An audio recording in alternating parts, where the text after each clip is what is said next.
السلام علیکم ورحمۃ اللہ وبرکاتہ۔ پچھلا سبق آپ لوگوں نے حمد پڑھا ہے، جس میں بنیادی طور پہ 4 چیزیں بتلائی گئی تھیں: حمد، نعت، منقبت اور قصیدہ کے متعلق باتیں آئی تھیں۔ حمد کے لغوی اور اصطلاحی معنی بتلائے گئے۔ یہ سبق ہے شبنم کمالی، جو حمد کے شاعر ہیں۔ یہ تعلق، یہ نسبت ہے ان کا حمد سے، اس لیے سب سے پہلا جو سبق ہوگا انہی کے متعلق، یہ تعارف ہے ان کے، شبنم کمالی کے تعارفی سبق ہے یہ۔ تو دیکھتے ہیں اس کو پڑھ کر کے۔ شبنم کمالی، جناب شبنم کمالی کا تعلق ریاست بہار سے ہے۔ ریاست بمعنی اسٹیٹ، بہار سے تعلق رکھنے والے ہیں، یعنی بہار کے رہنے والے ہیں۔ ان کا اصلی نام مصطفیٰ رضا ہے۔ شبنم تخلص ہے۔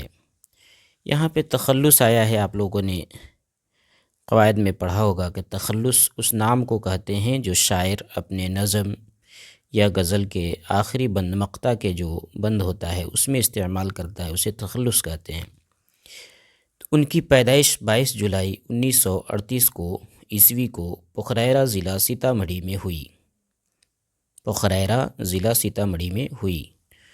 ان کی مذہبی منظومات، یعنی وہ نظمیں جو مذہب سے تعلق رکھتی ہیں، خاص طور پر نعتیہ شاعری، نعت انہوں نے کہی ہے۔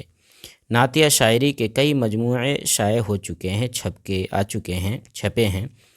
ان میں انوار عقیدت، یہ کتاب کا نام ہے۔ اس سے پہلے مجموعے، یہ مجموعہ کی جمع ہے، اردو جمع ہے، خالص اردو جمع ہے، جمع کیا ہوا، اس میں مفعول کے معنی میں ہے، یعنی کہ جو نظمیں انہوں نے لکھی ہیں اس کو جمع کیا گیا ہے اس کتاب، اس نام کی کتاب سے۔ ان کتابوں میں جو نام لکھا ہے انوار عقیدت، انوار نور کی جمع ہے، روشنی، عقیدت محبت کے معنی میں آتا ہے، عشق و محبت۔ انوار عقیدت۔ نمبر 2 ریاض عقیدت۔ نمبر 3 ضیاء عقیدت۔ ریاض یہ باغیچہ، گارڈن وغیرہ کو بولا جاتا ہے۔ ضیاء کا معنی ہوتا ہے روشنی، ضیاء عقیدت۔ فردوس عقیدت، فردوس جنت کا اعلیٰ درجہ کا نام ہے۔ صحبۂ عقیدت، محبت کے جام، مشہور ہیں۔ یہ اس نام سے مجموعے، جو نعتیہ مجموعے ہیں، مشہور ہیں۔ غزلوں اور نظموں کے بھی کئی مجموعے شائع ہو چکے ہیں۔ غزلیں بھی انہوں نے لکھی ہیں اور نظمیں بھی۔ نصاب میں شامل، آپ کے جو سلیبس میں شامل ہوگا، جو حمد پڑھایا جائے گا، نصاب میں، سلیبس میں شامل کیا گیا آپ کے 10th کلاس میں درخشاں اردو میں، یہ حمد بعنوان، یعنی جو آگے نام آ رہا ہے اس عنوان سے، اس ٹاپک سے ہے، حمد خدائے عز و جل۔ حمد خدائے عز و جل، اس نام سے ایک حمد جو کہ شبنم کمالی کا لکھا ہوا ہے وہ آپ کو پڑھایا جائے گا۔ جناب شبنم کمالی کی ہی تخلیق ہے، انہوں نے ہی لکھی ہے۔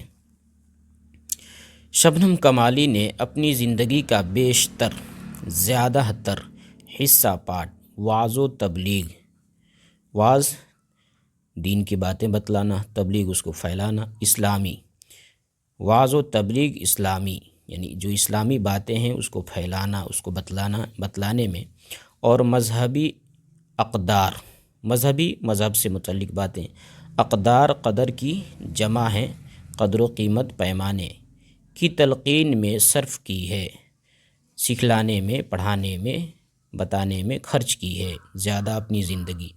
وہ اللہ اور اس کے پیارے نبی محمد رسول اللہ صلی اللہ علیہ وسلم کے عاشق صادق تھے، سچے عاشق تھے۔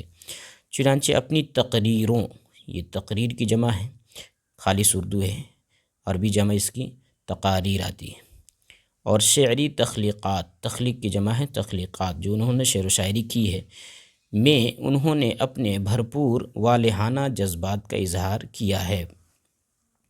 والہانہ، دلی لگاؤ، عاشقوں کی طرح۔ جذبات، یہ بھی عربی جمع ہے، جذبہ کا جمع ہے جذبات، شوق، جذبات کا اظہار کیا ہے، ظاہر کیا ہے۔ تو اس چیپٹر کو آپ صحیح طور پہ پڑھنا سیکھ لیں، پھر انشاءاللہ آگے کا سبق پڑھایا جائے گا۔ السلام علیکم ورحمۃ اللہ۔